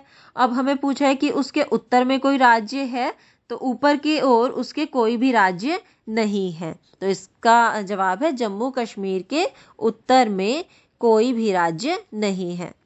अब पूछा है क्या गुजरात के पश्चिम में कोई राज्य है? तो नक्शे में हमने देखा कि गुजरात यहाँ पे ये बना हुआ है नक्शे के बाईं तरफ गुलाबी रंग में, और इसके पश्चिम की तरफ जब हमने देखा तो हमें कोई राज्य यहाँ पर नहीं दिख रहा। तो इसका मतलब इसके पश्चिम में भी कोई राज्य नहीं है। अब पूछा है यदि नक्शे पर 1 सेंटीमीटर जमीन पर 200 किलोमीटर दिखाता है तो पता करो दिल्ली से जयपुर लगभग कितना दूर है। अब आपको यहाँ पर दे दिया है कि यदि आप नक्शे में स्केल या फिट्टे से नापते हो और वह 1 सेंटीमीटर अगर निकलता है तो वो 200 किलोमीटर यानी कि ज़मीन पर 200 किलोमीटर होगा। नक्शे पर 1 सेंटीमीटर स्केल से वो होगा किसके बराबर? ज़मीन पर 200 किलोमीटर के बराबर। तो अब आपको क्या करना है? दिल्ली से जयपुर लगभग कितना दूर है वो आपको यहाँ पर निकालना है। तो उसके लिए आप क्या करेंगे? स्केल से दिल्ली से जयपुर की दूरी निकालेंगे। तो आप देख ही रहे हो यहाँ पे दिल्ली हरे रंग में बना हुआ है और जयपुर ये नीले रंग में, यानी कि राजस्थान के पास में, राजस्थान के अंदर जयपुर बना है। तो जब हमने स्केल से यानी कि फिट्टे से जब हमने नापा तो हमने देखा कि यह दूरी निकल रही है 1.2 सेंटीमीटर नक्शे पर। अब हमें बताया है कि जो 1 सेंटीमीटर है वो 200 किलोमीटर के बराबर है। तो हम क्या करेंगे इसके लिए? अब हमें 1.2 सेंटीमीटर निकालना है कि ज़मीन पर कितना होगा। तो हम क्या कर देंगे? 1.2 गुना में 200 किलोमीटर। तो इसका जवाब आया 240 किलोमीटर। तो जब हमने देखा कि हमें यहाँ पर ऑप्शन में अ दिया है 50 किलोमीटर, ब दिया है 500 किलोमीटर और स दिया है 250 किलोमीटर, और आपसे यहाँ बोला भी है कि लगभग कितना दूर है, मतलब कि हमें एकदम सही दूरी नहीं मिलेगी, हम एक अनुमान लगा सकते हैं यहाँ पे। तो हमने देखा जो हमारा उत्तर आया वो 250 किलोमीटर के आसपास है। तो इसका जो जवाब होगा वो होगा, तो इसका जवाब है स 250 किलोमीटर। 250 किलोमीटर मैंने आपको बता ही दिया है क्यों है, क्योंकि हमारा उसका जो उत्तर है वो 240 किलोमीटर निकला है और वह उसी के आसपास ही है। अब है सवाल ख, अंदाजा लगाओ जयपुर से भोपाल कितना दूर है। अब आपको क्या करना है? जयपुर से भोपाल की दूरी निकालनी है और यहाँ पर आपको पूछा है नक्शे पर कितनी है, यानी कि कितने सेंटीमीटर, और वास्तव में यानी कि ज़मीन पर वह कितने किलोमीटर होगी।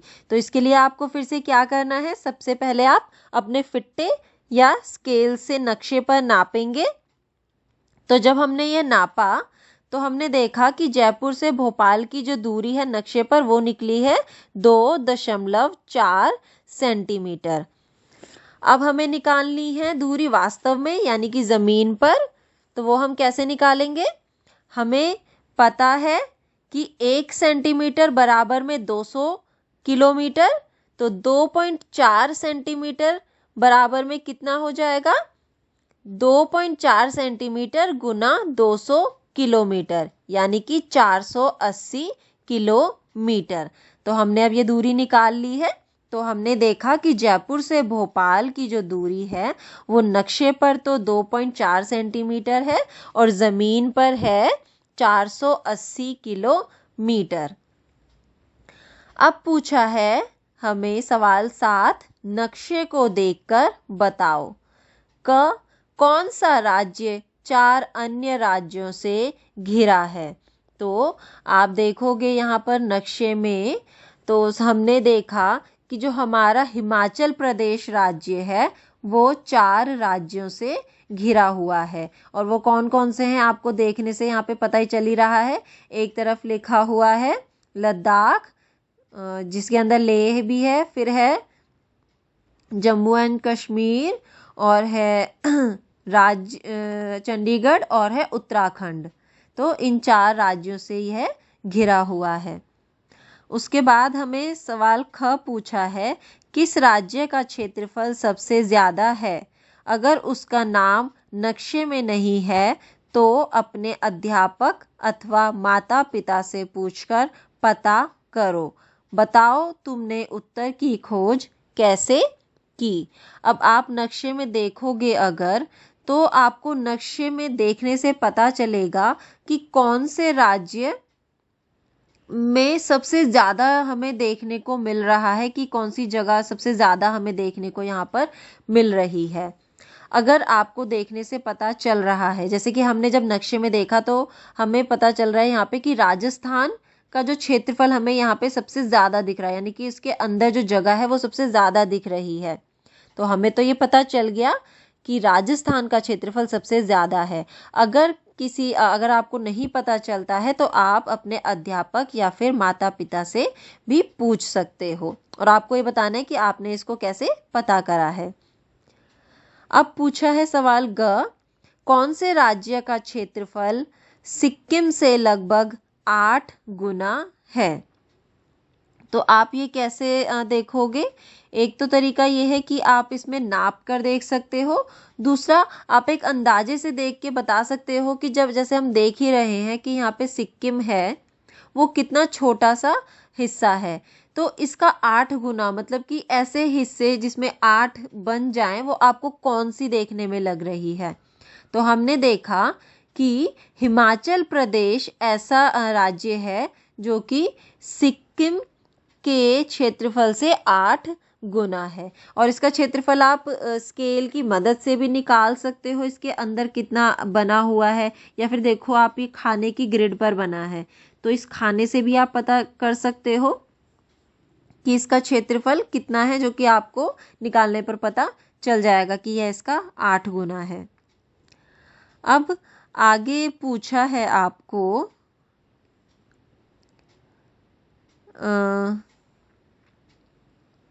यहाँ पे आपको ऑप्शन दिए हुए थे, तो मैंने आपको बिना उसके ही बता दिया। तो जो ग सवाल है इसका जवाब है जो आखिरी का हमारा ऑप्शन है, यानी कि हिमाचल प्रदेश। अब पूछा है कि राजस्थान का क्षेत्रफल पंजाब राज्य के क्षेत्रफल से लगभग कितना गुना ज़्यादा है। तो हम इसके लिए क्या करेंगे, सबसे पहले हम राजस्थान का क्षेत्रफल देखते हैं। तो हमने देख ही रहे हैं, हमने पढ़ा भी है कि राजस्थान का क्षेत्रफल सबसे ज़्यादा है इस नक्शे में। अब हम इसके बाद देखते हैं पंजाब का। तो जब हमने देखा तो यह इसका यानी कि जो राजस्थान का क्षेत्रफल है वो पंजाब के क्षेत्रफल से लगभग 10 गुना ज़्यादा है। अब हम आगे पढ़ते हैं, और आगे हम किस बारे में पढ़ने वाले हैं, समुद्र। तो बाला समुद्र तट पर खड़ा विशाल समुद्र को देख रहा है। अब देखो जहाँ ये जो यहाँ पे बच्चा बना है इसका नाम है बाला, और वो क्या कर रहा है, समुद्र तट पर खड़ा है, यानी कि समुद्र के किनारे खड़ा है, और इस बड़े से विशाल समुद्र को वह देख रहा है। ऐसे लग रहा है कि समुद्र का कहीं कोई अंत नहीं है।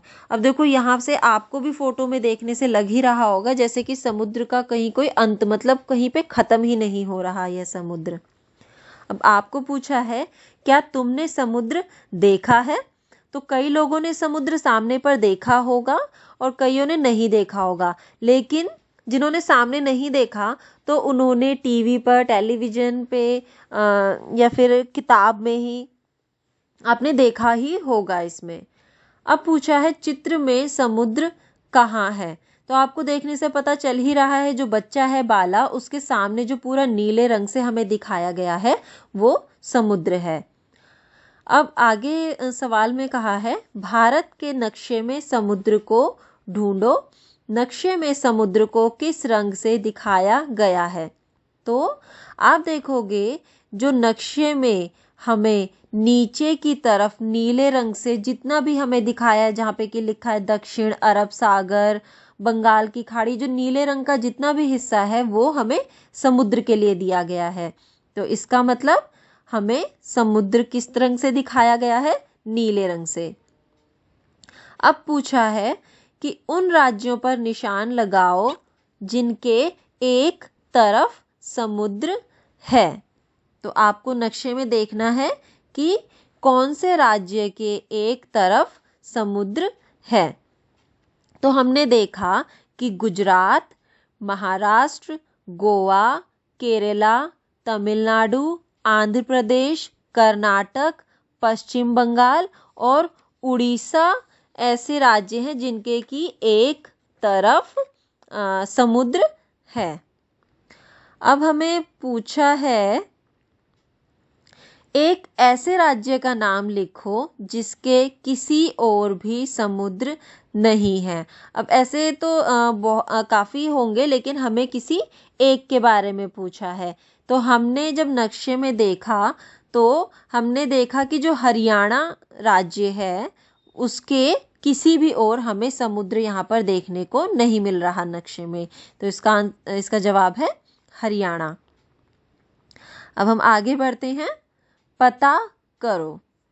अब आपको कहा है कि अलग अलग नक्शे देखो, आस पड़ोस के नक्शे, भारत के नक्शे और विश्व के नक्शे में उपयोग किए गए अलग अलग स्केल की तुलना करो। अब आपको क्या करना है, आपको अलग अलग नक्शे देखने हैं। जैसे कि मैंने आपको शुरुआत में ही बताया था कि जो नक्शे हैं सड़कों के लिए होते हैं, रास्तों के लिए होते हैं, राज्यों के लिए, शहरों के लिए, देशों के लिए, विश्व के लिए, सभी जगहों के लिए होते हैं। तो आपने क्या करना है, सारे अलग अलग तरह के नक्शे लेने हैं, उनको ध्यान से देखना है और उनमें जो स्केल दिए हुए हैं, जैसे कि हमने पढ़ा था 1 सेंटीमीटर बराबर में ज़मीन पर कितना किलोमीटर, वो चीज़ आपको उनकी तुलना करनी है। अब हम आगे बढ़ते हैं, राज्यों के बीच रेखाएं। नक्शे पर राज्यों के बीच बनी रेखाओं को देखकर साबू सोच में पड़ गया। अब जो नक्शे होते हैं वहाँ पर जो राज्य बने होते हैं उनके बीच में क्या होता है, रेखाएं बनी होती हैं। तो उन रेखाओं को देखकर साबू सोच में पड़ गया है। तो वह कहता है मैं दिल्ली से हरियाणा और हरियाणा से राजस्थान तक गया हूँ, पर कहीं भी मुझे सड़क या ज़मीन पर कोई रेखा नज़र नहीं आई। यह नक्शे में कैसे हैं। तो फिर दूसरा बच्चा उसे बताता है कि नहीं, धरती पर कोई भी लाइन नहीं खींची गई है। नक्शे से हमें यही पता चलता है कि कहाँ तक राज्य खत्म होता है और दूसरा शुरू होता है। तो इसका मतलब हमें जो नक्शे में राज्यों के बीच में रेखाएं दी होती हैं वो इसलिए दी होती हैं ताकि हमें पता चले कि यह राज्य कहाँ से शुरू हो रहा है और कहाँ पर खत्म हो रहा है। लेकिन ये जो रेखाएं हैं हमें ज़मीन पर देखने को वास्तव में नहीं मिलती हैं। तो फिर लड़का कहता है पहला वाला, ओह हाँ, हमने सीमा पर टोल टैक्स दिया था।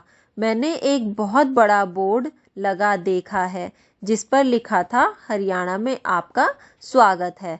तो जब आप एक राज्य से दूसरे राज्य में जाते हो तो आपने देखा होगा वहाँ पर टोल बने होते हैं और वहाँ पर लिखा होता है कि आप जिस राज्य में जा रहे हो वहाँ पर आपका स्वागत है। तो वही वो एक तरीके की नक्शे पर रेखा दिखाई जाती है कि यहाँ से आपका यह राज्य शुरू हो रहा है। अब हम आगे बढ़ते हैं, शहरों के बीच की दूरी।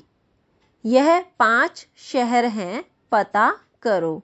अब देखो आपको यहाँ पर नक्शा 6 दिया हुआ है और आपको कहा है इसके अंदर 5 शहर दिए हैं और आपको इनके बारे में पता करना है।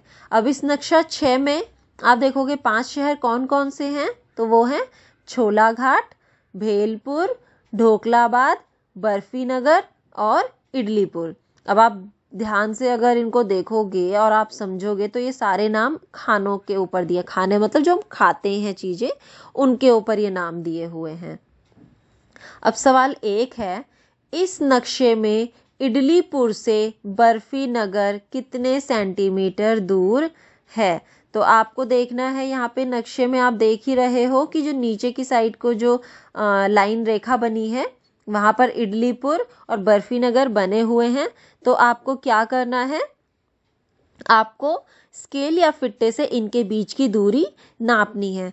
तो जब हमने यह दूरी नापी तो इन दोनों के बीच की दूरी निकली 5 सेंटीमीटर। अब अगला सवाल है, अगर इडलीपुर से बर्फीनगर तक जाना पड़े तो तुम्हें कितने किलोमीटर चलना पड़ेगा? अब देखो नक्शे के नीचे आपको दिया है कि स्केल 10 किलोमीटर बराबर में नक्शे पर 1 सेंटीमीटर, यानी कि अगर आप नक्शे पे 1 सेंटीमीटर नापते हो तो वह ज़मीन पर 10 किलोमीटर के बराबर होगा। अब अभी हमने इडलीपुर से बर्फीनगर के बीच की दूरी नक्शे में नापी थी 5 सेंटीमीटर, तो ज़मीन पर वह दूरी कितनी हो जाएगी?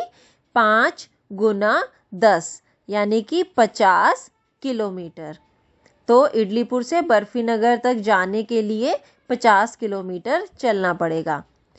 अब सवाल 3 है, इडलीपुर और बर्फीनगर के बीच आधे रास्ते पर थुकपाग्राम पड़ता है, उसे टी के निशान से दर्शाओ।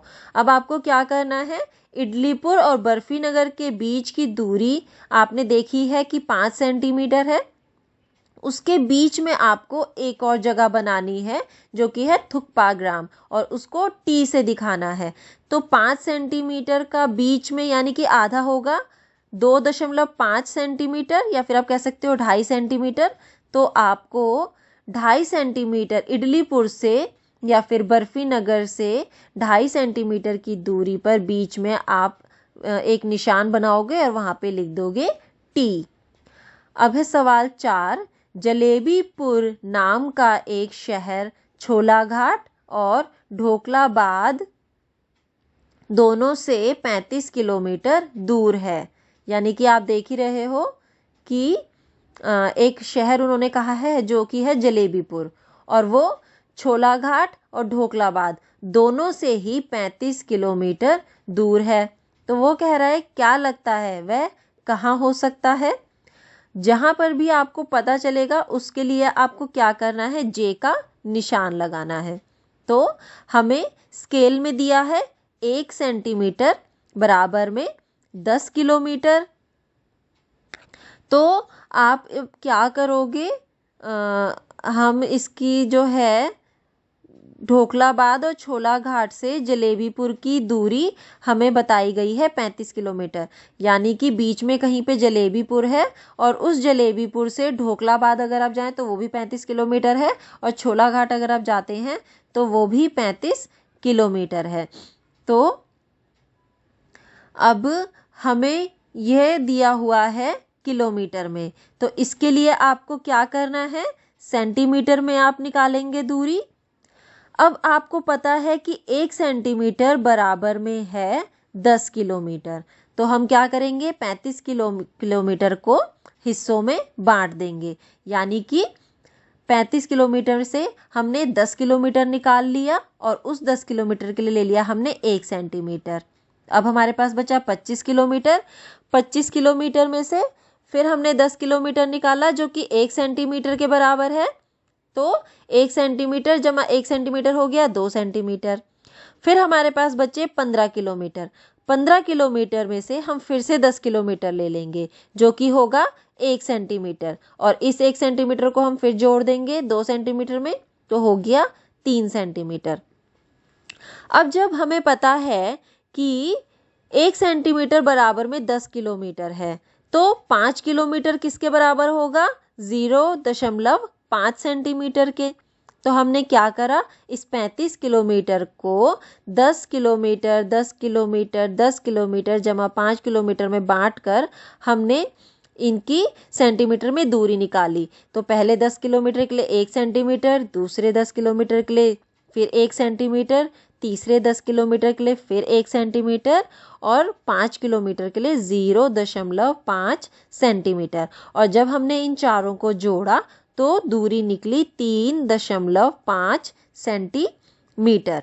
तो अब आपको क्या करना है, आपको छोला घाट से भी 3.5 सेंटीमीटर की दूरी पर एक निशान बनाना है और ढोकलाबाद से भी 3.5 सेंटीमीटर पर आप एक निशान बनाएंगे और वहां पर आप लिख देंगे जलेबीपुर के लिए जे। अब है आपका 5वां सवाल, भेलपुर और छोला घाट के बीच के रास्ते की दूरी पता लगाओ। आपको क्या करना है, आपने यहाँ पे देखा भेलपुर है और छोला घाट है, तो इसके बीच की आपको दूरी निकालनी है। अब आपको यहाँ पे कहा है तुम धागे को इस्तेमाल कर सकते हो। इन्होंने ऐसा क्यों लिखा है, क्योंकि आप देख रहे हो कि छोला घाट से भेलपुर की जो दूरी यहाँ पे दी हुई है वो टेढ़े मेढ़े रास्ते की तरह बनाकर दी हुई है। तो आपको क्या करना है, इस टेढ़े मेढ़े रास्ते पर आपको इसके ऊपर धागे को रखना है छोला घाट से भेलपुर तक। फिर जितना भी धागा इन दोनों के बीच में आपका उपयोग होगा उस धागे को आप स्केल पर या फिट्टे पर नापेंगे। तो जब हमने यह नापा तो हमें दूरी मिली यहाँ पर 6 सेंटीमीटर।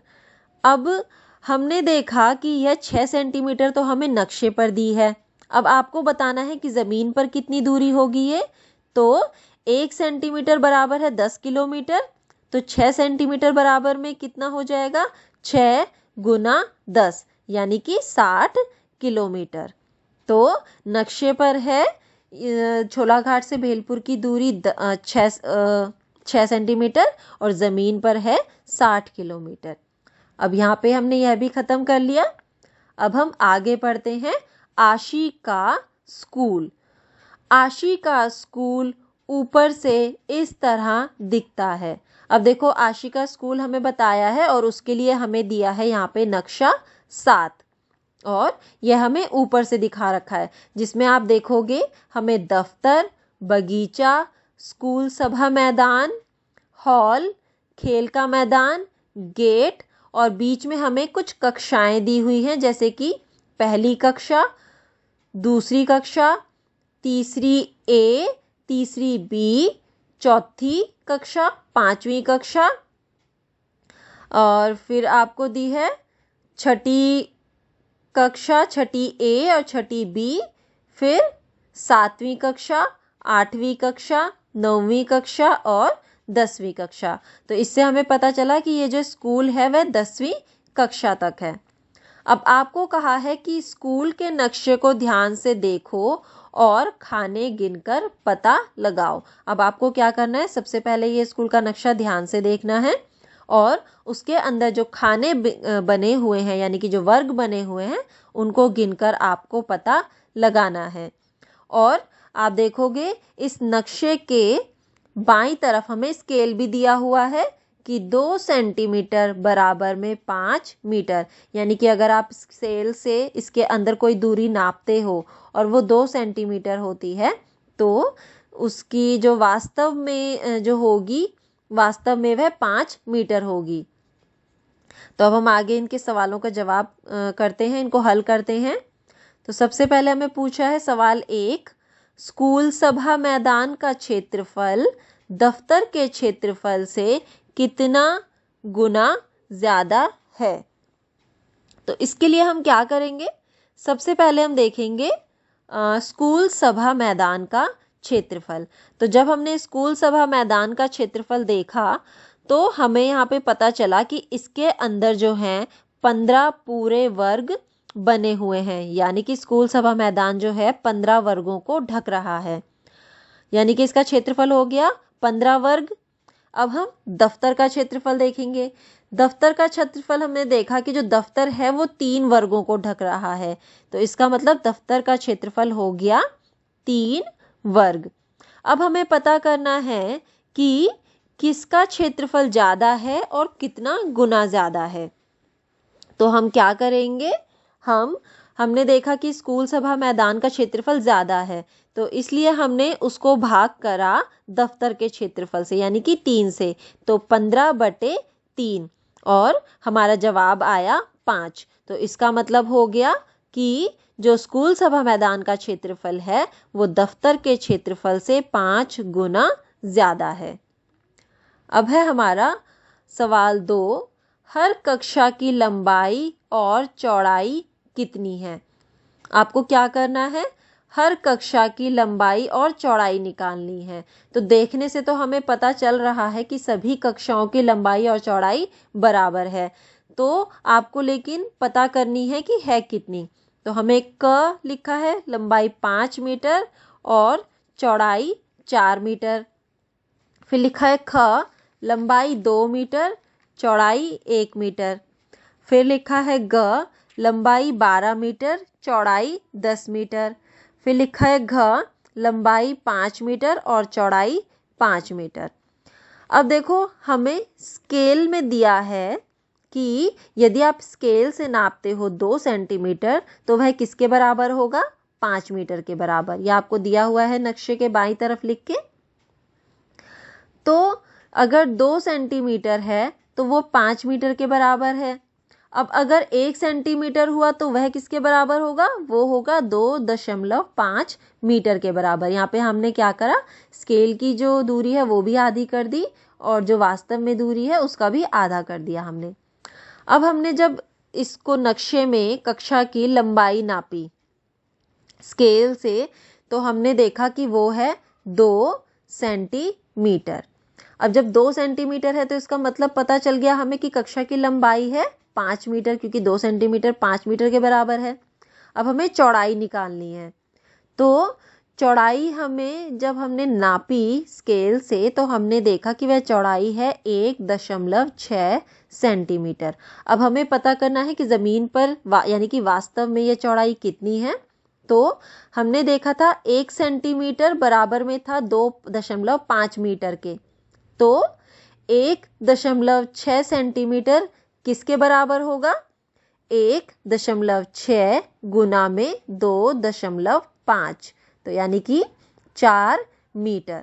तो जब हमने ये हल किया तो हमें पता चला कि हमारा जो क हमें दिया है वो सही है, लंबाई 5 मीटर और चौड़ाई 4 मीटर।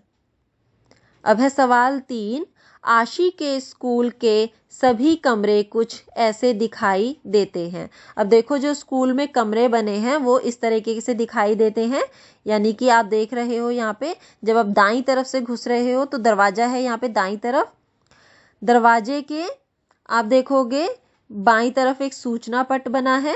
दरवाजे के सामने जब आप सीधे चलते हो तो वहां पर एक बड़ा सा डेस्क बना है, उसके पीछे श्याम पट बना हुआ है। श्याम पट के सामने देखो बहुत सारी बेंच बनी हुई है जिसपे कि बच्चे बैठेंगे। उन बेंच के पीछे एक पीले रंग से प्रदर्श पट दिया है। फिर हम देखेंगे कि कक्षा के बाएं तरफ आखिरी में अलमारी बनी है और कुछ खिड़कियां बनी हैं और इसी तरीके से सारी कक्षाएं बना रखी हैं। अब उन्होंने कहा है कि ध्यान से देखकर उत्तर दो। आपको कुछ सवाल दिए हैं और इस कक्षा का जो नक्शा दिया है नक्शा 8, आपको इसमें देखकर इसका जवाब देना है।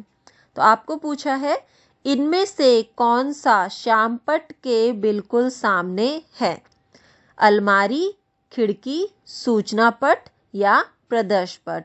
तो जब हमने इस कक्षा में देखा तो श्यामपट के बिल्कुल सामने जो है वो पीले रंग से प्रदर्श पट बना हुआ है, तो इसका जवाब है प्रदर्श पट। अब है सवाल ख, एक बार फिर स्कूल के नक्शे को देखो। अब आपको क्या करना है, अभी आपने कक्षा का नक्शा देखा था, अब आपको स्कूल का नक्शा देखना है और अंदाजे से निशान लगाओ कि इन्हें कहाँ होना चाहिए। तो सबसे पहले आपको बताना है कि कक्षा 3A और कक्षा 7 में श्याम पट कहाँ पे होना चाहिए। तो हम जाते हैं कक्षा 3A में। तो श्यामपट्ट यानी कि ब्लैक बोर्ड जो हम होता है जिसपे कि लिखती हैं टीचर्स, आपको लिख के, अध्यापक जो आपको लिख के समझाते होंगे, वो श्यामपट्ट लिखा है उसके लिए। तो हम जाते हैं कक्षा 3 में। जो ये दरवाजा बना हुआ है, दरवाजे के साथ ही जो दाईं तरफ को दीवार बनी हुई है उस पर ही हमारा श्यामपट्ट बनेगा, बीच में बिल्कुल। और हमें पूछा है कक्षा 7 में, तो कक्षा 7 में अब हम चलते हैं, जो कि हमारे स्कूल में आप देख रहे हो, दाईं तरफ ऊपर वाली लाइन में बना हुआ है, बीच में जो कक्षा है।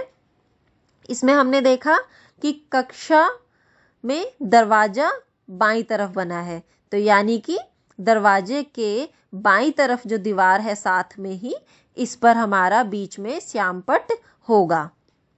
अब पूछा है आगे कि कक्षा 4 और कक्षा 10 में अलमारी कहाँ पर होगी। तो अब हम जाते हैं कक्षा 4 में। कक्षा 4 आप देखोगे कि जो बाईं तरफ की जो कक्षाएं हैं उनमें है नीचे वाली लाइन में बीच पर। तो इसके लिए हम क्या पहुंचते हैं, सबसे पहले हम पहुंचेंगे दरवाजे पर। अब हमने देखा कि जो दरवाजे के बिल्कुल सामने वाली दीवार है, जो बिल्कुल दरवाजे के सामने, जब आप आखिरी में पहुंच के दीवार पे पहुंचते हो वहां पर, तो जहां पर कि ये 2 खिड़कियां भी बनी हुई हैं, इसके आखिरी में हम बिल्कुल यहाँ पर अलमारी बना देंगे। अब हमें कक्षा 10 में अलमारी बनानी है, तो वही हम तरीका करेंगे। दरवाजे से हम घुसेंगे और जो सामने वाली दीवार जहाँ पर 2 खिड़की बनी है, उन खिड़कियों के आखिरी में यानी कि दाईं तरफ हम अलमारी यहाँ पर दिखाएंगे। अब पूछा है कक्षा 5 और कक्षा 6B में सूचना पट। तो आपने देखा कि जब हम दरवाजे से घुस ही रहे हैं तो बिल्कुल दरवाजे के बाईं तरफ सूचना पट होना चाहिए। तो पहले हम कक्षा 5 में चलते हैं। तो कक्षा 5 में यहाँ पे आपने देखा ये दरवाजा है, और दरवाजे के बाईं तरफ वाली दीवार पर हम बनाएंगे सूचना पट। अब हम बनाएंगे कक्षा 6B में। तो ये है हमारी कक्षा 6B। आपने देखा इसमें दरवाजा ऊपर की तरफ से बना हुआ है। तो इस दरवाजे के फिर हम जब देखेंगे तो हमारा यह दरवाजे के बिल्कुल साथ वाली दीवार, यानी कि जो दाईं तरफ बाईं तरफ की आप दीवार देख रहे हो, यहाँ पे आप ऊपर से सूचना पट बनाओगे यहाँ पे। अब है कक्षा 2 में बीच की पंक्ति में अंतिम सीट।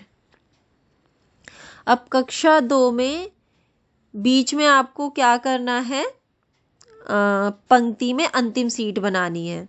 तो पहले हम कक्षा 2 ढूंढते हैं। तो हमने देखा कक्षा 2 यह बनी हुई है। तो जब हम कक्षा 2 में दरवाजे से अंदर की ओर प्रवेश करते हैं तो हमें बीच में बनानी है। तो इसका मतलब जो बीच की ये नीली रेखा जो जा रही है, इसके आप आखिरी में बिल्कुल बना देंगे आखिरी सीट। फिर है आपका प्रदर्श पट कक्षा 1 में। तो प्रदर्श पट आपको पता है कहाँ पे बनाना है, श्यामपट्ट के बिल्कुल सामने, और ये हमें बनाना है कक्षा 1 में। तो हम कक्षा 1 में चलते हैं। आपको पता है कि कक्षा 1 में ये ऊपर की ओर दरवाजा दिया हुआ है। दरवाजे से आप जब अंदर आए तो इसके साथ वाली ही दीवार पे श्यामपट्ट होगा, और श्यामपट्ट के सामने यानी कि दाईं तरफ वाली दीवार पर हम बना देंगे प्रदर्श पट। अब आपका है आखिरी सवाल ग, क्या कक्षा 3A में बैठे बच्चे को खेल का मैदान दिखाई देता है। तो आप देखोगे कि कक्षा 3A जो है वो ऊपर की तरफ बनी हुई है, और कक्षा 3 और खेल के मैदान के बीच में 3 कक्षाएं और बनी हुई हैं। तो इसका मतलब क्या है कि जो कक्षा 3A में जो बच्चे बैठे हैं उन्हें खेल का मैदान नहीं दिखाई देगा। और खेल का मैदान क्यों नहीं दिखाई देगा, क्योंकि उनके बीच में और 3 कक्षाएं बनी हुई हैं। यदि यह कक्षाएं नहीं बनी होती और सीधा खेल का मैदान होता तो खेल का मैदान दिखाई देता। लेकिन हमारे इस सवाल का जवाब है कि कक्षा 3A में बैठे बच्चे को खेल का मैदान दिखाई नहीं देगा, क्योंकि बीच में 3 और कक्षाएं बनी हुई हैं। तो यहीं पे जो है हमारा यह पाठ नक्शा ख़त्म होता है, जो कि आपने देखा होगा, कुछ इसमें बहुत कुछ सीखा होगा। इसको आप अच्छे से पढ़िए और समझिए, आपको बहुत ही इसमें मज़ा आएगा इसको पाठ में पढ़ने में। अब हम लोग मिलते हैं अपनी अगली कक्षा में।